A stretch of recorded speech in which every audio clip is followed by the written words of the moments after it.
一個多愁善感嘅人。的確係啊，麗安娜，你講得好啱。我卒之都醒悟啦，我一直都因為自己嘅不幸而耿耿於懷。我亦都係一樣。點解呢？講真啦，我真係唔明啊！你唔明？吓？麗安娜有電話揾你啊，係你爸爸打嚟嘅，快啲去聽啦。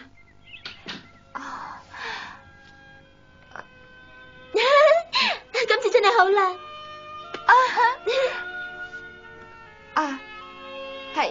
係，醫生話我今晚可以翻去宿舍啦。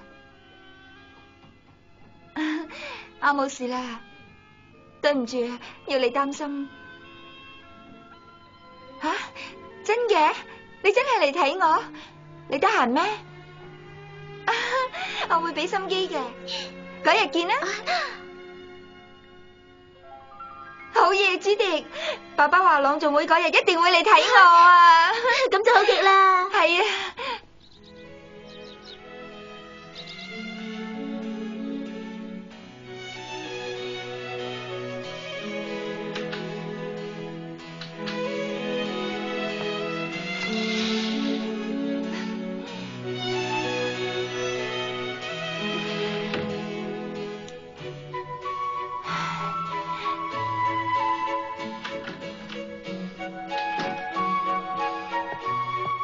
早晨啊，麗安娜，你覺得點啊？始終都係自己張床好瞓啲嘅，我而家好精神啊！今日天氣真係好好啊！係啦，夠鐘食早餐噶啦。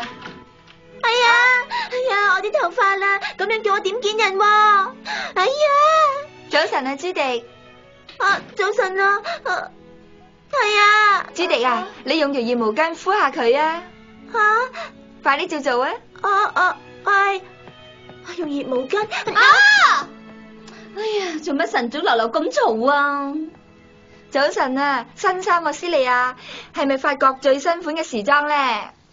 你又知嘅，但係我始終都唔係幾中意呢個顏色啫。咁啊，仲有冇第二套啊？梗係有啦，請你等一等啊，我攞俾你睇下。嗱，熱毛巾啊！伸個頭埋嚟啊，嚟啊！咁啲頭髮就唔會豎起噶啦。睇下呢件點樣啊？好靚啊！呢件啲顏色好鮮豔啊。係咧，呢件咧喺巴黎度買翻嚟噶，款式同埋顏色我都好中意噶。原來你對服裝咁有研究噶，咁有判啊！如果仲唔快啲就冇早餐食噶啦。哎呀，弊啦，掛住講添。快啲啦，遲到噶啦！哎呀，朱迪啊！呢條毛巾啊！哎呀！親愛嘅長腿叔叔，麗安娜最近變得好開朗。而家我哋成為咗好知心、好傾得埋嘅朋友，乜嘢都可以傾得一大餐。今個禮拜日我哋仲一齊去街添啊！我已經好耐未試過咁樣行街啦，好似發夢咁啊！你一定好開心啦！今日係值得紀念嘅一日啦，好開心啊！不如我哋影翻張相做紀念啦。好啦，請大家再靠埋中間少少啦。哎呀，早知係影相咧，我着第二套衫出嚟啦。望實鏡頭啊吓！等我除一副眼鏡先。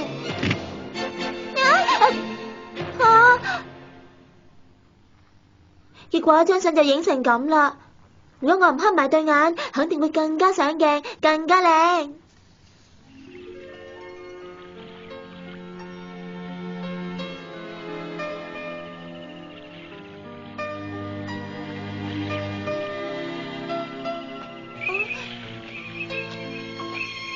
麗安娜，原來你喺呢度啊！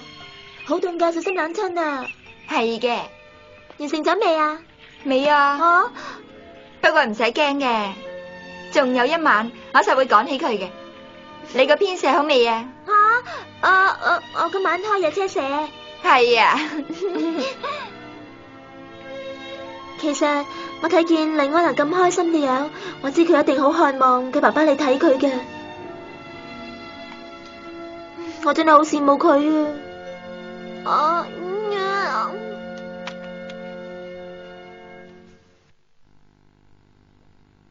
各位，多謝大家咁踴躍參加呢個朗誦大會。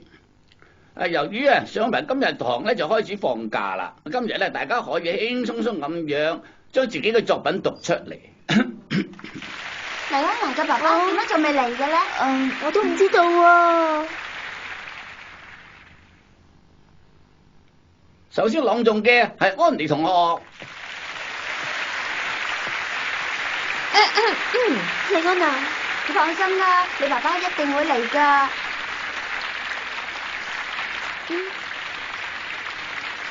晚秋，略帶悲傷的樹木在秋風中屹立。我出去睇秋下。風不斷發抖的樹身，是悲哀，是無奈。可是，唔該隨着日子過去，它變得冇嘅。你唔嚟得啊？點解啊？對唔住啊，船廠而家有啲事，我冇辦法可以行得開呀。